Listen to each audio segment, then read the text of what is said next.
করেছে। সুতরাং আন্দোলনকে নিয়ে আন্দোলনের মালিকানা নিয়ে যদি কথা বলতে হয় তাহলে দেশটা বিভক্ত হয়ে যাবে। আমরা আন্দোলনকে সামনে রেখে এই আন্দোলন বিরাট ত্যাগ স্বীকার করেছে পুরো জাতি। এখানে বিএনপির ভূমিকা হয়তো সবচেয়ে বেশি, ছাত্র দলের ভূমিকা সবচেয়ে বেশি, বিএনপি অঙ্গ সংগঠনের সবচেয়ে বেশি, কিন্তু আমরা তো সেটা ক্লেম করি নাই।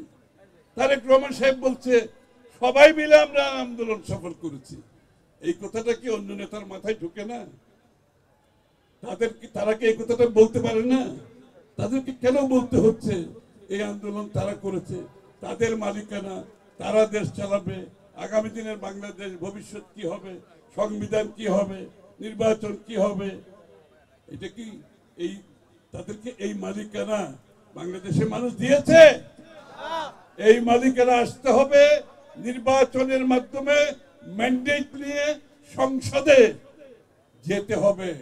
সংসদ বলবে, জনগণের নির্বাচিত সংসদ সদস্যরা নির্ধারণ করবে আগামী দিনের বাংলাদেশ কোথায় যাবে, কে কি সংস্কার হবে, কে কি পরিবর্তন হবে।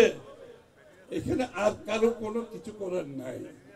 যারা গণতন্ত্রে বিশ্বাস করে না, শেখ হাসিনার মতো ক্ষমতা দখল করে থাকার জন্য নতুন ফোন দিয়ে আসছে তারা। ক্যামেরায় ওয়াও, স্টাইল দেখাও, Xenon X21 পারলে ঠেকাও।